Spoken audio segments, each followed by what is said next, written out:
Hello and welcome to Royale Without Cheese, our bi-weekly podcast in which we discuss both the classic and the unknown of art and popular cinema from the then and now. We are your hosts, me, Miguel Aido, Tomás Ferreira joins us too, Hey, hey, hey. and Leonardo Miranda. Oh, hey there. Today we talk about The Night of the Hunter.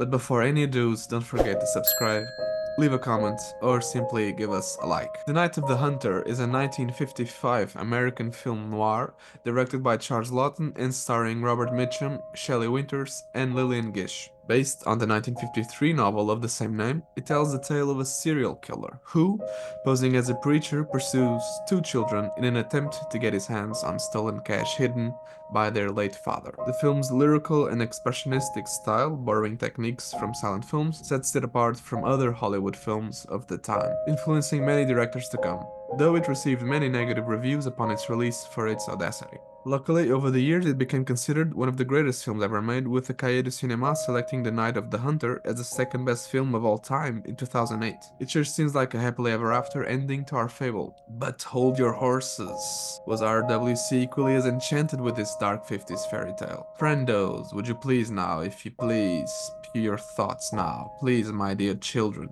We should start by saying that The Night of the Hunter has a very special place in the heart of someone from this podcast. And that someone is smiling right now. Did you make an essay about this? Because I wrote an essay on this. Exactly. Well, we need to honor our essays. Therefore, it belongs to my heart. No, take the essay out, start reading it. I was very adamant with myself not to go back to that essay. Because okay. I think that at the time I was just a film noob in the film school, and I'm sure that I made a lot of sense in that essay, but it was a bygone time, and I wanted to see the film, with fresh eyes. So okay, fair enough. I'm sure I'll reread it, but for now, I just wanted to see how it holds up. It still holds up. I do think I noticed things I hadn't before, like criticisms. I mean, I'm sure I'll say a lot about the film, so I won't I won't bore you with all my thoughts on it. So I just wanted to see your opinion because it is kind of a film that really at the time I really enjoyed it, and so I wanted to see your thoughts on it too because I don't think we ever had a chance to really go about it together. So please do say do spew your thoughts on this. A few points. Number one, it's an amazing film. I knew it was amazing, because it's one of those films it's constantly referenced as an amazing film because especially of the fact that Charles Laughton made one film and then, never made another one. It's like he makes a masterpiece and then says goodbye, which is by itself an amazing little factoid. But I was watching, I was a little afraid that maybe, that weight would pull it down for me, but it didn't. Like, there's just so much amazing things about it. Starting off with obviously Robert Mitchum in his atypical performance. Atypical more in the sense that he's playing, exactly. That he's playing the bad man. And it's really amazing. And there's just so many images that are stunning. That visual of the woman, the wife, in underwater after she's murdered. It's like really. That is one of the most memorable images I have of this film. Yeah, completely scary. And the song he sings is very haunting. It's reminiscent of, I don't know. It's like it's a classic thing. The villain who has a little thing that they like to do. It's song like the whistling in M. The Fritz Lang film, and there's others for sure. Yeah, true. I really like it. Yeah.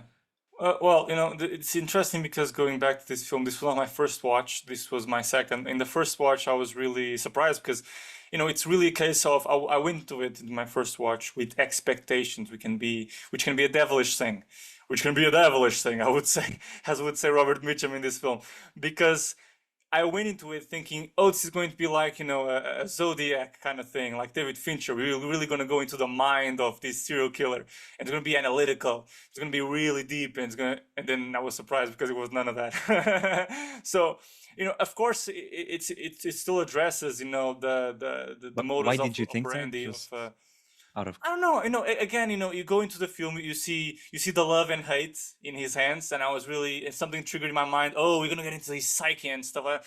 It's gonna be really deep and whatnot. And then it wasn't. And then you start fighting a part of yourself inside of you as you're watching, because you're fighting accepting this film versus hoping for the imagined version that you had in your head. So it wasn't the best thing to come on into that film. So after it, normally what happens in those cases is that after you watch the film, you start realizing what the film actually was. It's like your brain starts realizing what did just happen.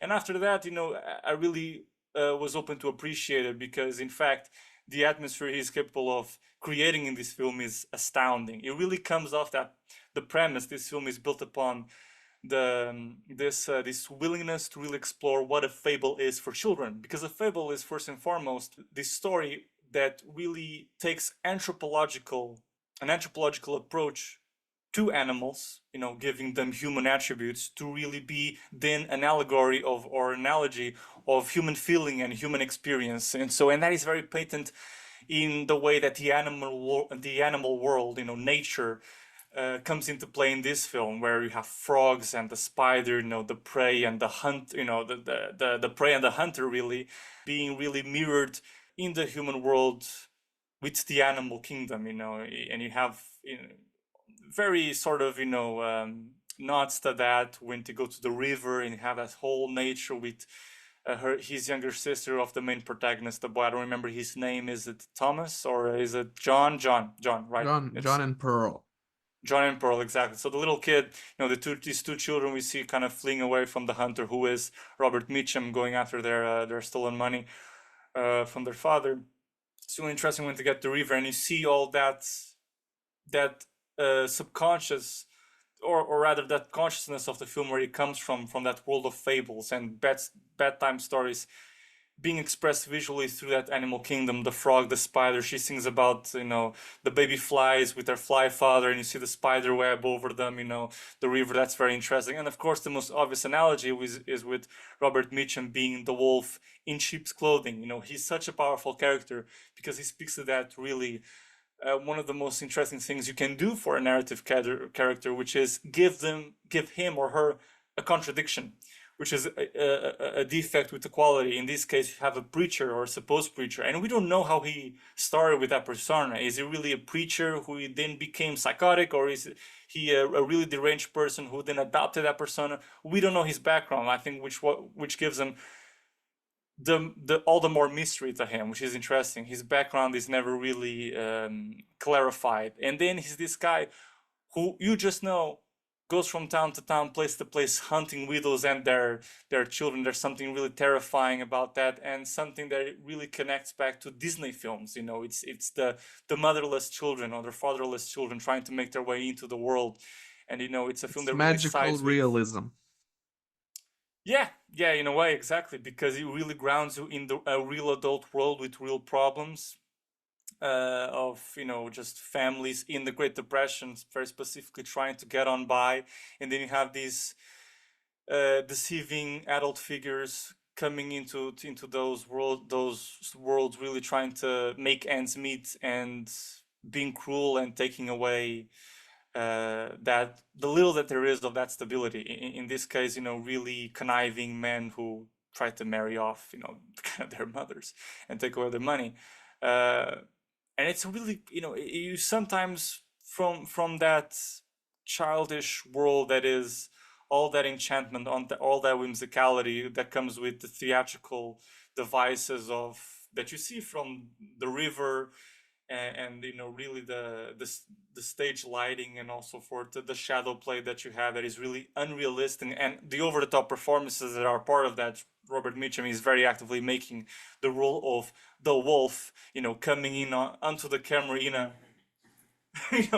very theatrical way, because he's accessing that childlike fear that we have with us when you are kids, and it's really a film that is in tune with that, with those emotions that you has as a child. I only wish I had seen this film when I was a kid, when I was 10 or when I was 12. I would really respond to it in that very primordial way that that you have when you were a kid. I think when you become an adult, you create barriers, and then it's more difficult, even when you really appreciate the value of the film. But when you are a kid, you're really in tune with these sort of emotions that the film propels at you, to do with fear, to do with trying to find comfort, trying to find solace in your family, in the warmth of the home. And then you have the outside, the exterior, the big bad wolf. And this film is always in communication with that, with the interior of the houses, and then the world outside, and its many menacing monsters or men after you. Yeah, I agree. I mean, I think what you're This is just describing commenting on the is atmosphere.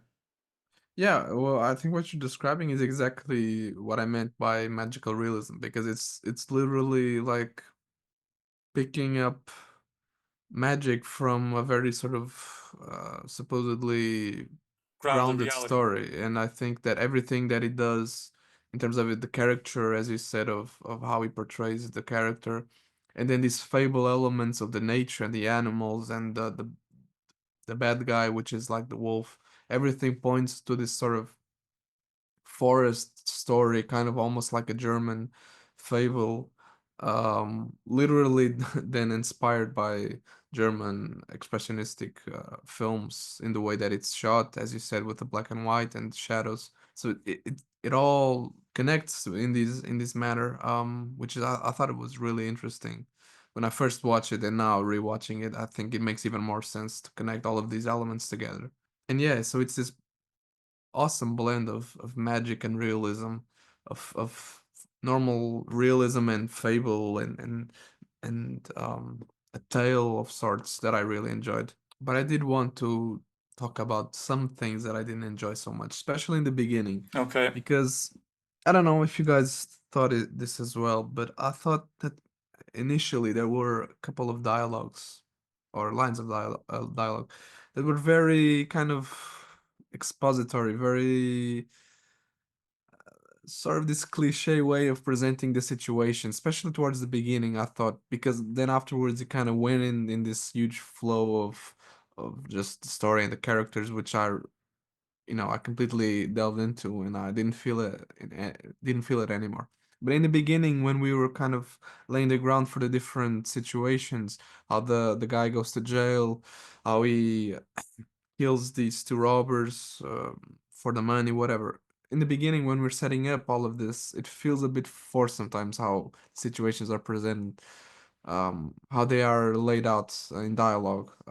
Especially, I thought when the husband really comes in with the car and the gun, and he's telling his children that he needs to hide the money, and all of that seems a bit forced. Like there's very little nuance to the way the situation is contextualized. So I did feel this a bit in the beginning. I'm not Yeah, I do sure. understand what you're meaning. I think that most specifically that sentiment comes from when he says very intently, "Where should I hide it? In there, in the barn? No. Behind it? No. There? Yes. No. Oh, I know now." And so there's that Yeah, cadency, there's that rhythm that is weirdly done. But then again, I think that that's part, that behavior that is really driven by a very real intention on the part of the director and the actors who are in tune with this, of making this film a film for, in tune with the childish imaginarium, or the children imaginarium. So everything, because if you point that out as something strange or not so okay, then we need to point it out to any other elements that is to do with the childlike world of sheeps and wolves and whatnot, because I think that was made precisely to be in tune with that, with the sort of dialogue that you would find in animation films like of Disney, where things would be laid out that way. Yes, in another but film I that's would not. say But that completely shouldn't be unsubtle. entirely an excuse, because I do think the film then gets into this rhythm where it no longer suffers from that, and the way it's in tune with with the child, as you're saying, comes out in different ways that it doesn't really create problems in the dialogue. But I think in the beginning, it's really in the dialogue that you feel it the most. And I Right. maybe it's also because it was the beginning, and so you're kind of being thrown all of this information. But I did feel like it was the moment where you most felt like you were being told a story, and afterwards you were so immersed in the characters and the acting and cinematography that you kind of, oh, okay, this is this whole thing that is happening. and you didn't go back to that aspect in the beginning. So yeah, for Uh-huh. me it was kind of because it was like the first thing that was thrown and it kind of jars you. But I do understand what you mean, so I'm kind of torn. What do you think, Leo? What do you think about all I this didn't this I didn't really spectacle? feel that. I mean, that line, yeah, it's very noticeable, but I felt that like it was consistent with the world of the film, as you were saying. I enjoyed the initial sequence quite a lot. I thought it did a great job in the editing of the film. There's a lot of it moves very fast sometimes, and sometimes it slows down. I really appreciated that, and I like that scene between the killer, between the father and the father, as in the priest in prison, as they're talking, and he's like, "Keep talking, father, keep talking." And it's very, I don't know. There's a weird chemistry between them that I think is fascinating. That I think everything worked for me. Everything worked, and visually speaking, it is just so striking. Um, I love that shadow they see projected on the wall of the killer as he first comes in as this figure singing. Just I think maybe Do you mean that's the when the film kids? really, yeah, the kids when they're in the room and he first shows up, but he's just With a the hat and figure. all. Yeah, with the hat, exactly. I think that's probably when the film really does then go into another level, as Miguel maybe is saying, that there's a point where the film sort of like where you stop feeling that those lines of dialogue being so It's kind of the um point where you kind of get the film, and so yeah, you yeah, kind of enter the world of it, and it doesn't bother you anymore. But yeah, but speaking of epic shots, I mean that barn one where he comes in with the horse, that is Oh so yeah, amazing. that's very magical. Yes. And with the singing, I mean, that's the thing. It's this blend of elements where it's not just the epic shot and the framing, but the way he comes in singing and the reverse shot to the reaction of the kid. I mean, all of these elements blend so well. It's always so neatly done, I think. Yeah, yeah. yeah. And it's like I wonder if they shot that on location or if it's a soundstage, because there's like an artificial element to it that I like a lot, but I wonder if it was achieved by filming in studio or if they actually were on location. They were I managed think like it they seems like managed, it's yeah. because like to get that lighting in a lot of the in that scene by the river is sort of, I don't know. I wonder how you I achieve think you could that. only have done it in studio. Yeah, But I get your exactly. how conflicted you are because it has a real life quality to it. You know, the whole sheer dimension Yeah, exactly. That's more of what the I mean. space of the Yeah. landscape, It's like having the Titanic trees, having level. those big houses, you know, those barns, you know, that distance of literal depth of field that you have in the movie, not just at the technical level depth of field. But and also how the river behaves. It feels like a real river for fuck's sake, you know, it's like bizarre, you know, and so Ah, you're talking about yeah. the river shot when the boat No, is passing by? Like yeah, the because to me whole that's all, place, you know, yeah. yeah, the whole that because to me that's all blend together, you know, in the same amount of time. You know, it's the river, it's the grass behind the river, it's the barn house. Then to go inside the barn house, and then yes, you have that image that we are discussing, him seen in the distance through the barn house walking. All that Because is kind of that one, similar materials. Yeah, to me, the one where he appears in the horse singing, that one is the one where I really enjoyed the sort of mix of reality and sort of studio film stuff. Because from the barn perspective, it seems like it should be like much closer in terms of how you know see the barn and the dimensions, but then what you actually see, it's much further away, like this huge planície, this huge yeah, plain. Yeah. yeah, prairie stuff, where they clearly far away, but from the barn it should be closer. And I really enjoyed this weird twist of perspective in that shot specifically. Yeah. And speaking more specifically to the filmic specificities or devices that this film uses to really create this environment, the level of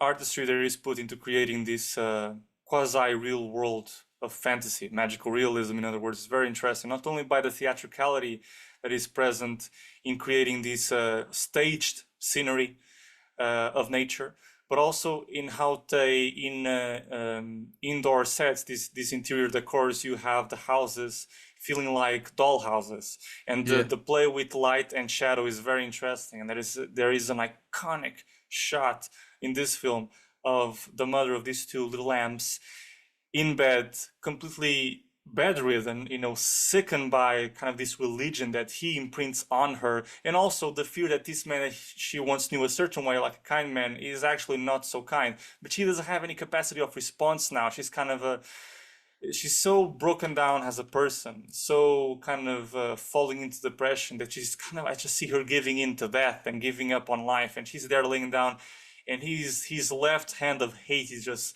standing up there, kind of hold his negative, evil, wolf-like energy about to kill her. And there's this beam of light coming, this streak of light coming from the this, I don't know how you say it in English, claraboia, this kind of this window above him, and you see this triangle like shape of the house. You really feel like this sinister, It's like a knife. That's what it like a reminded me. knife. Yeah. It's like a sinister. How should I put this?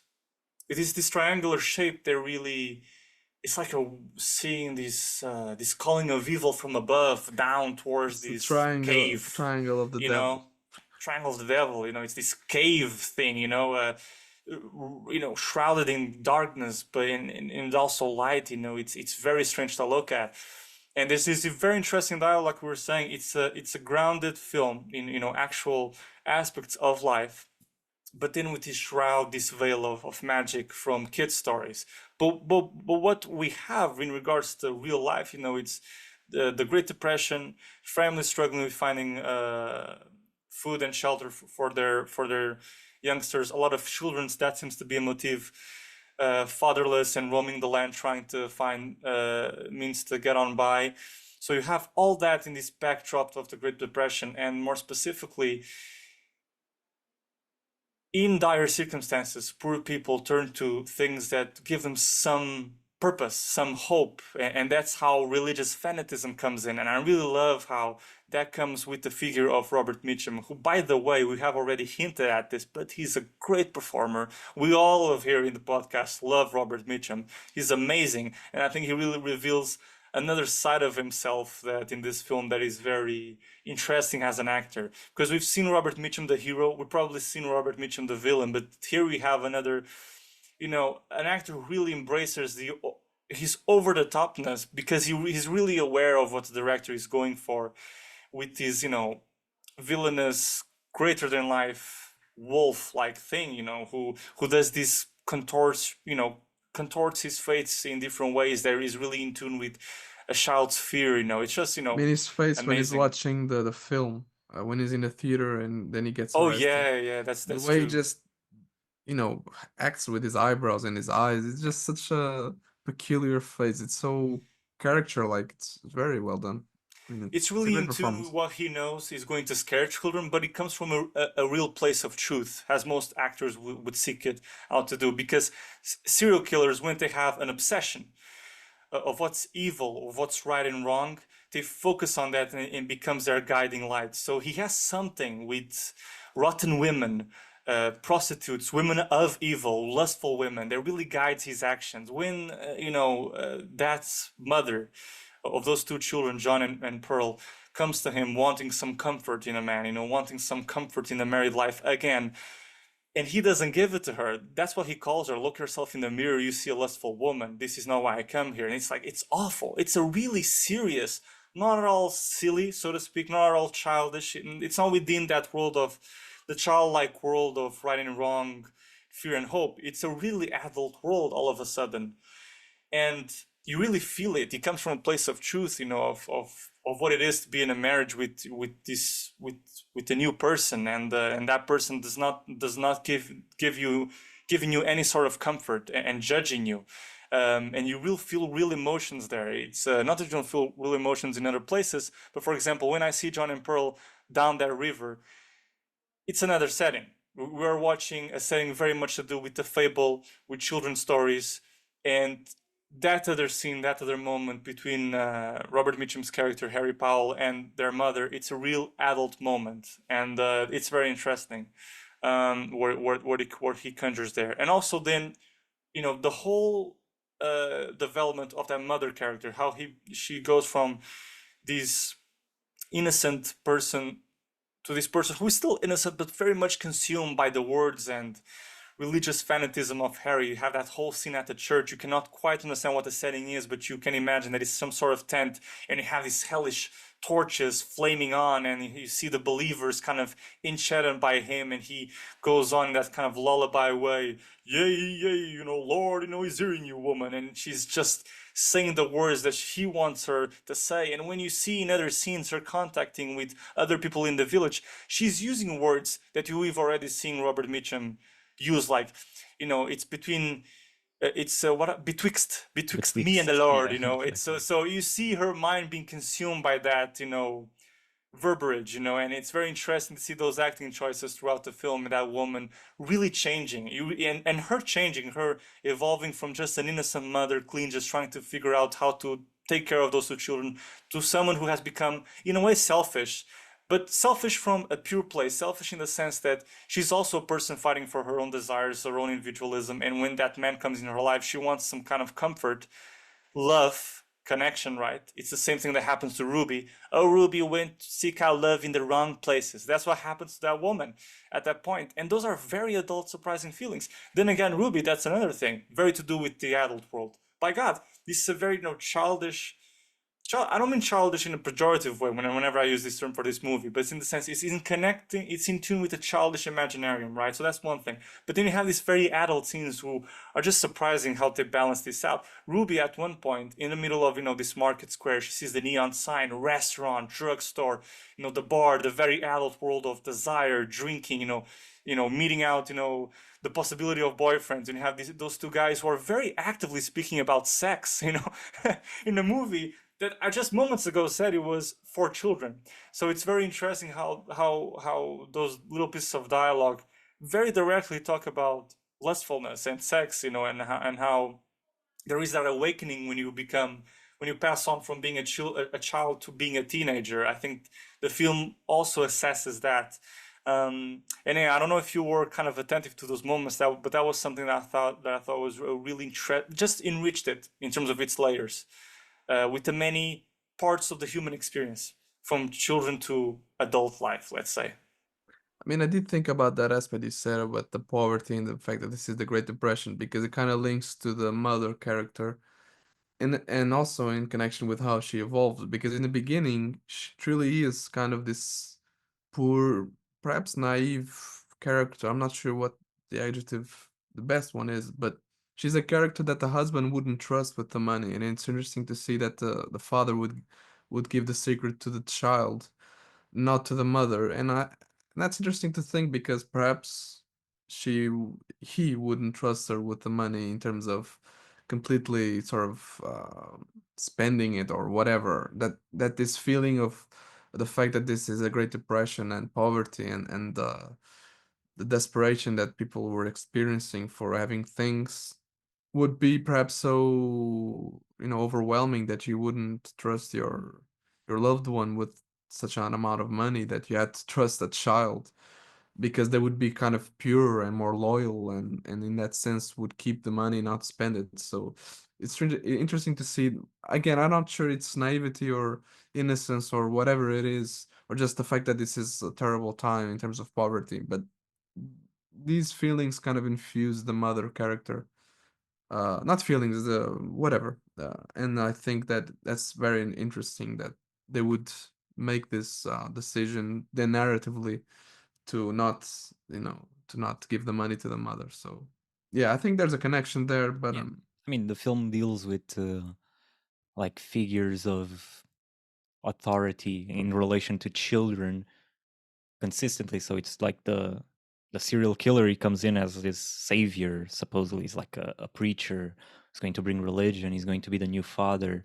And then there's the mother, who's supposed to be the caretaker of the kids, who then loses her mind. Loses her mind in the sense, like, becomes a religious fanatic. Becomes engrossed by what this con man, this serial killer, is selling. And then I think it's interesting how there's this third figure that comes late in the film, which is Lillian Gish's character, this new older woman who shows up as also as a savior, but initially from the perspective of the kids, there's sort of a I imagine like a doubtfulness because she's also very stern. She's also like she's hitting them with the It's switch, tough as they love, say. you Yeah, know. but it's a It's tough tough love that love. then Yeah. develops, and you understand that from their perspective. Then they start seeing sort of the contrast between that and the preacher and the killer, who is Hmm. just evil, you know. Whereas her, she clearly has a kindness and a genuine affection with these kids. Like there's a moment with Ruby where she's crying and like she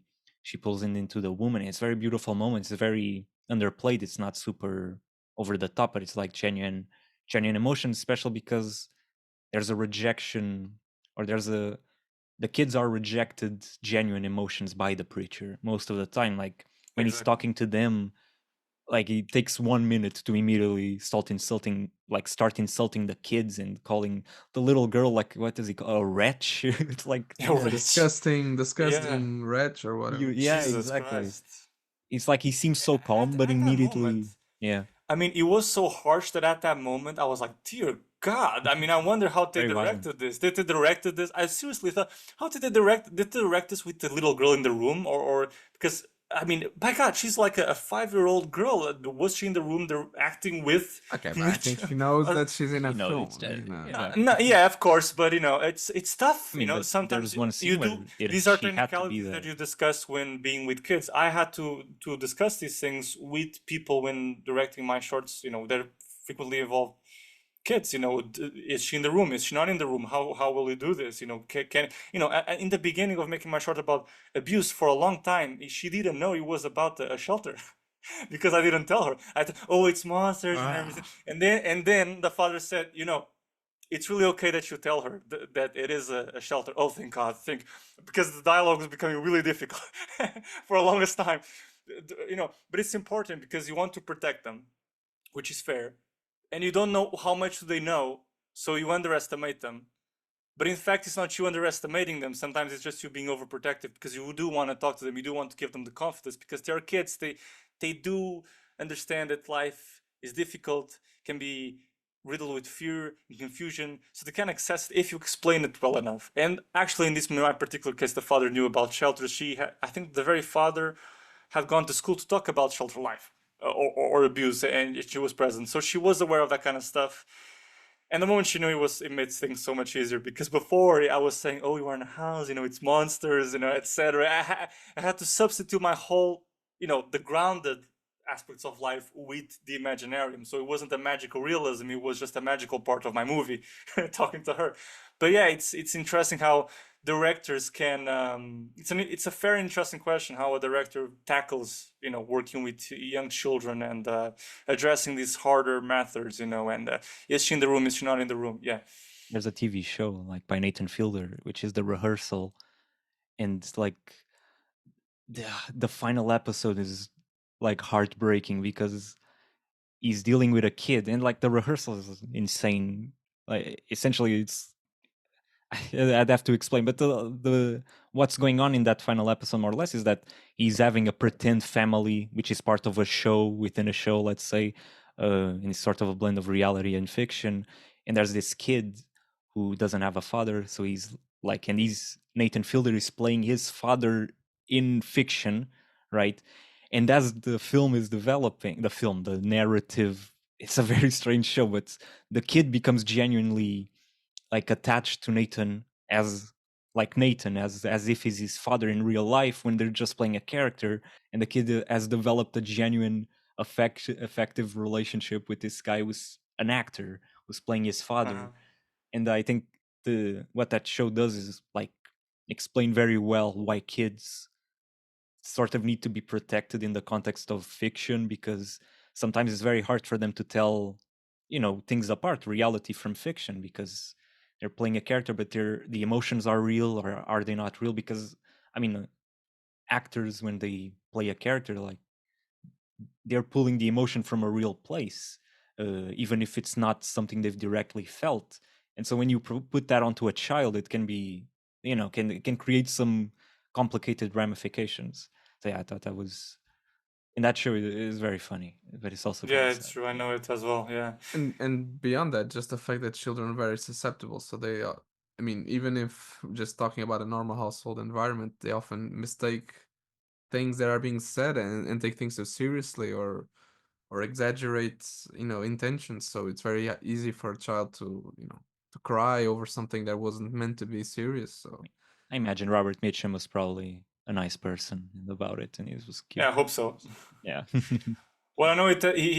Not in the context of this film, but he had a very dry humor.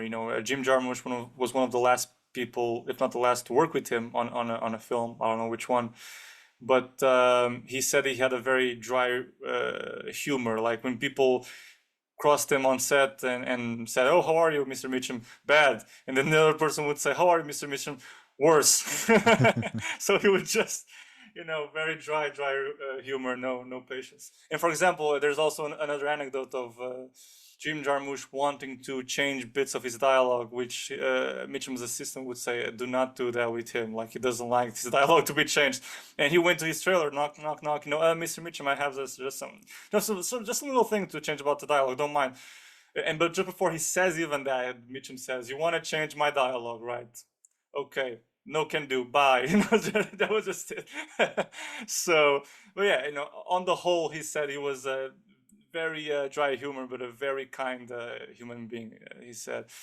So yeah, and it's interesting that we are talking about child attachment, because by the very end, when Mitchum gets caught by the police, John does run to him because he has that kind of trauma, that association of the gun pointed at his father, and he sees that event repeating. His father at the beginning of the film is arrested by the police, his real father, that is, and then he sees the one man who for a period of time was his surrogate father, but also a serial killer that he fled from, Mitchum, Harry Powell, by the end getting caught by the police, and he has that reaction, and that's very visceral at the end.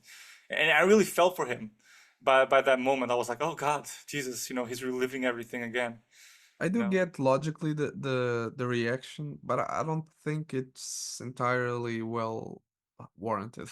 For me, yeah, for me at that point, I mean, it was clearly a murderer and a guy that they were running away from for a long time. So I really didn't feel like he should have had such No, a strange I get reaction that, but I of think it's within that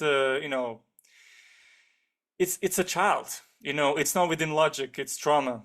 So But I I think, would like, understand. I felt that it would make more sense if the little girl did that than the kid. Personally, Okay, I don't know. that's fair I yeah, enough. felt. That's fair sure. enough. I think it's also because the kid, maybe, I don't think he, as an actor, like, it's a very demanding thing It's to true. ask a It's kid true. to do. It's true. And I don't think he fully pulls it off, and so And I it's have kind to of say, strange. sometimes he's acting really Yeah, not it's so not good. great. Yeah, it's Yeah, not it's great. not great. For the most part, he's all right, but there are moments Yeah. where you see it kind of shaking a little bit, like with its frailty, like it's not quite working. But you move on ahead, and that's fine. Yeah, sure. I mean, it's But kid yeah. actors. But Hmm. yeah, I agree. I think it would have been a bit. It would have been more sense if it was the Yeah. girl. Oh my God, when the girl starts cutting up the money, I'm like, oh dear Lord, what are you doing? You're cutting up the money, Jesus Christ! I was so annoyed. That scene was great. The way, like, Uh-huh. him behind them coming Oh and yeah, just the you're staging pulling everything. was It's like, great. whoa. Yeah, yeah. Using the depth of field was Yeah, very so very good. good. There's so many shots where they play with his character appearing or disappearing in the way he enters frame. There's also this great one where it's with Ruby and he's getting. It's when Mitchum sort of reappears in the story in the Ruby family context. So she's talking with those teenager guys, and you think the guy is going to approach her, but then Mitchum appears right in the middle of the sort of pathway, and he is Yeah, the one who approaches her and then goes to have ice cream. And it's very interesting because the way he appears, it's very well done and it's very surprising. And again, it's all of these ways in which his character appears into the frame, and I think again, it's all connected with that magical realism because everything is done in a sort of silly manner where it's not entirely realistic, but it's also not realistic. So there's always a side of playfulness, and I of think that wonder. scene Yeah. really, yeah, of wonder, and I think that scene really depicts that because the way he enters kind of Oh, this was funny. The way it just appears.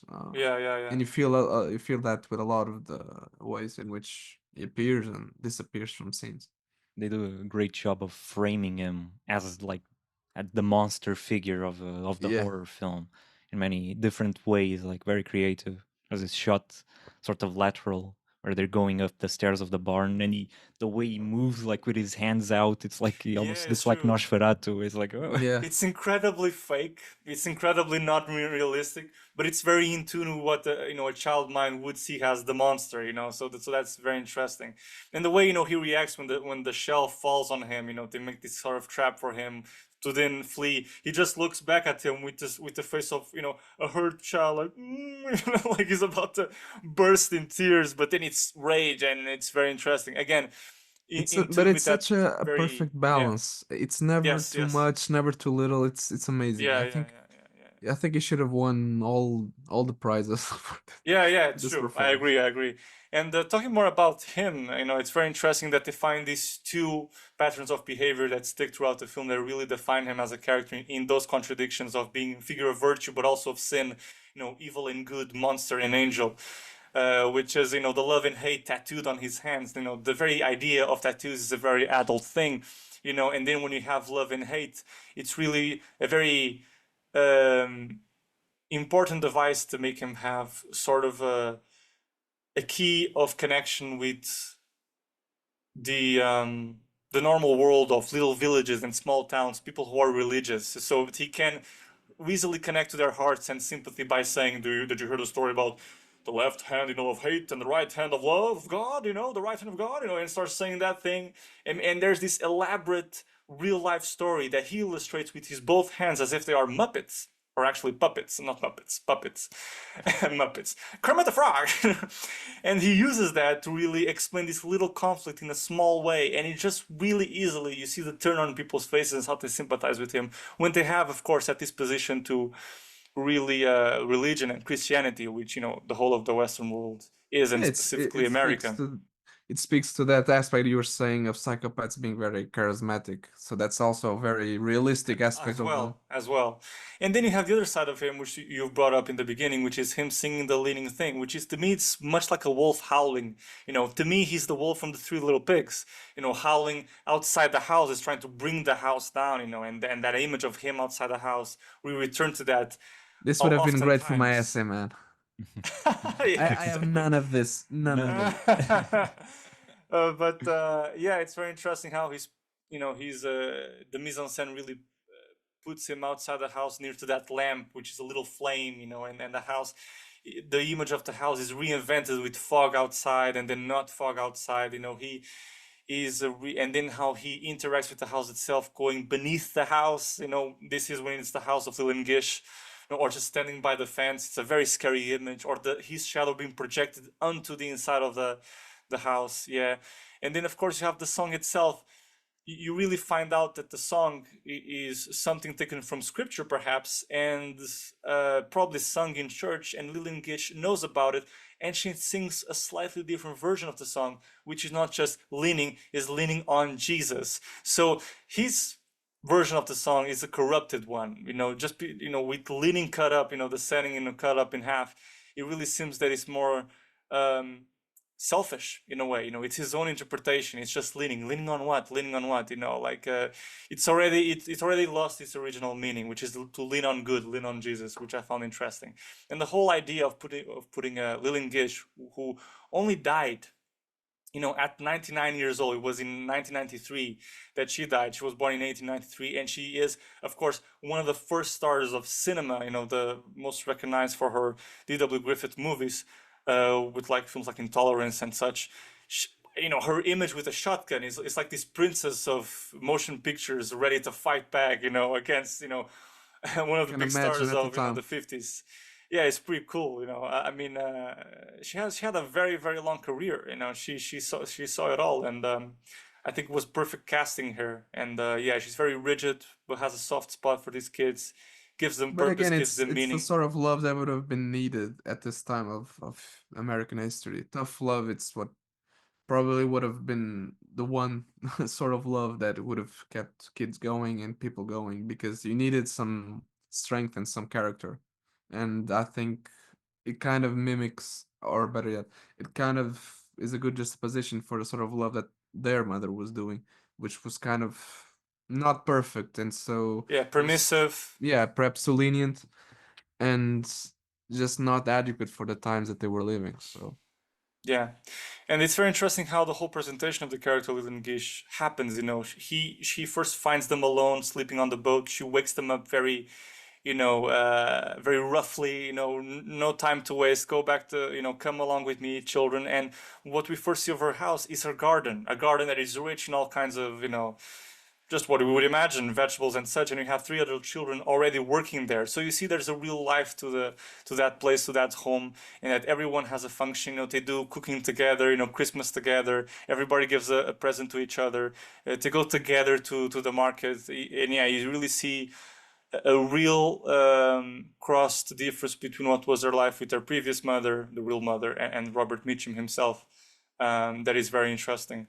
But also against that, the reaffirmation that she has something to give against all those rules. She fundaments those rules in love. If Ruby goes along, goes away from her original path, she compensates her with real compassion and understanding. At that moment when Rumi comes along and really exposes to her what she actually did, that she hasn't been going to sewing lessons, but actually meeting boys. I don't know how or why, but I really connected there, and I was thinking, don't be harsh to her, please, And then she was really nice, and I really sympathized with that. She understood Ruby because I was because the thing is, she's a very stern character, and because everybody's so religious, and I could tell that Lilian Gish was also going to be a very religious with God character, very God fearful, and I was really in fear that she was going to react very reproachfully, but instead of doing so, she acts with the love of God, where she is understanding, which at the very least is nice, that she has that compassion. Even if it comes for that religious stern place, it's applied in a good, healthy way that I felt good, felt that comfort, that warmth. So yeah, you want to be embraced by Lillian Gish. I want to be impressed by Lilian Gish. That's exactly it. I mean, it's amazing. I mean, how old was she? I mean, she just, by then she already is a little grandma. Then you Yeah, just imagine what it is in she still 1993. had like half her life to live, and she was already Yeah, dead. yeah. It's true. Yeah. Yeah, I mean, she's a great actress. Great. Mhm. Very, one of the most important ever, probably. Not the first or only to bring like this more understated, more muted style to film, but definitely one of the earliest to do it and have so much mainstream success. Like because even in films, like you're watching her act with other people and it's like complete different levels. Like she's clearly acting for film, whereas other people, I'm talking more in the Griffith Silence, for example, Right. he's acting for film and the others are still in that more theater register, very projecting the emotion, whereas she's much more contained. And a lot of times that works very well to distinguish her like emotionally for the viewer, because it's like she really captures you by being so distinctive from everyone else. And yeah, so I love her. I think she's an amazing actress. Yeah. What would be some Lillian Gish silent films or other films that you I would would recommend? Because recommend, I think you've watched mean, more Griffith movies. yeah, the Griffith films, so many. I wouldn't watch Birth of a Nation. I don't think you need to watch it, Because honestly. she's there, right? Yeah. Yeah, I but haven't watched Broken, Birth of a Nation. Would you yeah, say that I I shouldn't would. watch Birth of a Nation? I've watched it. I mean, watch it if you want. It's just racist. You're right. Lots of films of his are inevitably, but that one is like really evil. But Broken Blossoms is, I've talked about that one. It's also racist, but in a like weirdly accepting way. There's also one called True Heart Really funny. Susie. Uh-huh. Uh, Yeah. that one is very beautiful too. Yeah, it's the racist, like Yeah. you got a white guy. I've talked about this before. You got a white guy like in yellow face, but then the message of the film is more, tolerance of Yeah. not being racist towards Uh-huh. the Asian population that's coming into America at that time. Would you think that was Griffith's growth showing or no? I mean, no, No. I don't think he grow that much. He's a very, Yeah. he's a contradictory man. Mhm. It's, it is what it is. Like he was racist, and he probably also thought he wasn't in other ways. I mean, I think people are capable of multitudes and are very contradictory in ways that sometimes they don't even accept or realize. And that's all for today. If you'd like to reach out and suggest a film for the next episode, you can find us on the podcast official Instagram and website pages. Feel free to subscribe, share this episode, or simply give us a like. That's how our podcast can grow ever groovier. And if you're on YouTube and want to see more videos like this, check out this next one right here. Thanks for listening and see you next time. Bye bye. Bye.